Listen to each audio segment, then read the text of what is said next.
It's time to take that fire, that rage, that anger, that irritation, and transmute it into the flow and something productive. If I've caught your attention, then this message is for you. Good morning. I hope you're well. The collective hopes you're well. I'm channeling the Galactic Light Counsel.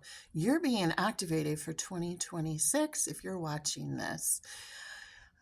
What they're wanting is for you to take all of the rage that is built up over your lifetime, likely sparked by the events, the world events that have kind of turned things up in you, and do something productive with it.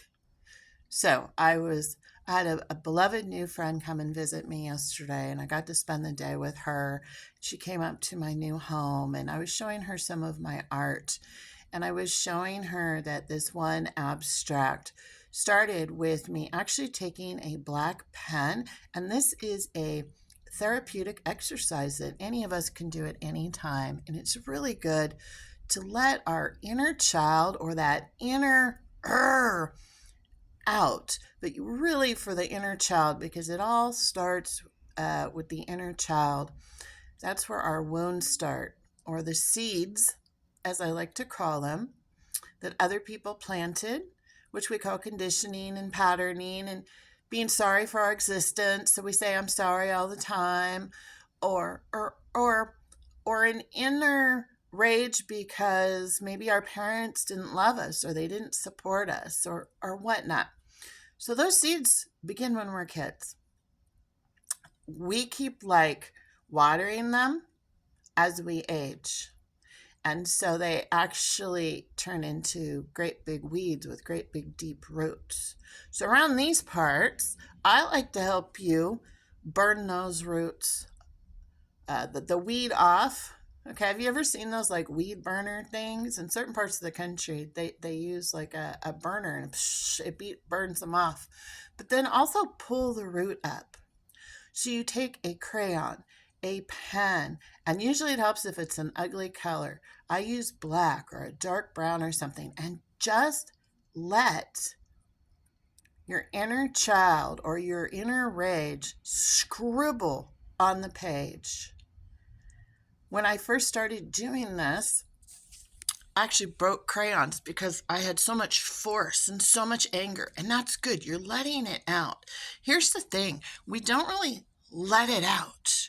It gets stored in our body. We've got to find ways to let it out. Another technique that has helped me is taking pillows or a foam bat and just beating pillows or beating the bed, because it physically gets the energy out of us.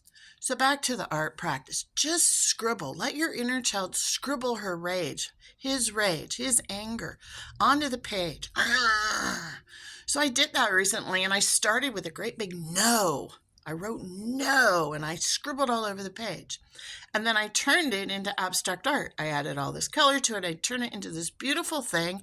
And unless I had told my friend and other people that have seen it that it started with my rage, that it started with this great big no, and that no was no to the patriarchy, no to misogyny, no to all the men that have violated me in my life. So I turned my inner rage into something beautiful. That is the mission for you in this collective in 2026. Take that rage and utilize it. Maybe it's starting an organization. Maybe it's becoming an advocate because you've had medical issues in the system. Maybe it's being the artist. Maybe it's writing about your story. And whoever you are, you think your story doesn't matter, and your story matters. I've traveled this world, and everywhere I go, in every language, I'm always able to connect with people because there are heartstrings and threads between us of similarity, way more than difference. And my story is your story, and your story is my story. But we do it we have different ways to communicate, right? That's what keeps life interesting. We all communicate in a different way. So I might be saying something similar that's going to resonate with you, but I'm going to do it in my own words. So your words matter. The way you communicate matters. Big importance, energy on that. Your voice matters. However it is you communicate. And communication is not just verbal.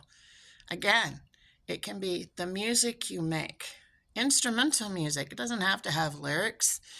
The art that you make, how you interact with people or give time to people or give gifts to people.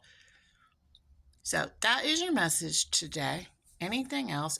There's a lot of forceful energy today, like, woof, this is a really important message. So we hope that you're getting this message, they're saying, because it is time to take all your anger and rage and really look at, okay, here's the thing, last point. You cannot transmute it into something beautiful that helps. It helps yourself, but it also will help the world when they see it, when they witness it. They'll recognize reflections of themselves in it, and they will see how you took the ugliness of life and turned it into something wonderful. So I have a friend, the same friend has a gorgeous house. It is so renewing to my soul every time I step in there, because when she was decorating it, I believe she can leave me a comment or a quote if I'm wrong, but it was kind of therapeutic for her to interior design this house, and it is just so full of heart and love, and you feel it when you walk in there. She has turned her life into something that is giving to others, and I don't think she even knows it. So I'm making a video, and I know she's going to see this, but we're always gifting to each other in our own way.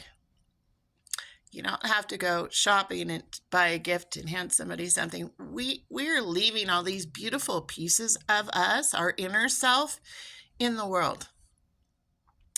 Now, there's a lot of people that are sharing their ugly pieces of themselves, their self-hate in the world.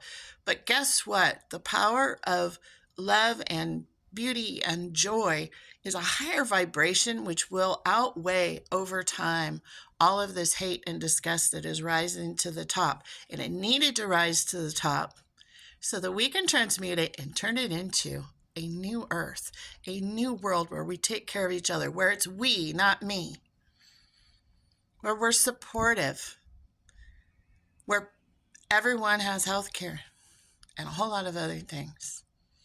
We're all valued for who we are and what we bring to the table, no matter our gender or non-gender or our skin color or our socioeconomic placement. We're all valuable. We're all worthy. That is the new earth. So take that ugly stuff this month and be ready for January, because it's go time. Come 2026. That's the message. I love you guys. Have a fantastic day. All is well, truly.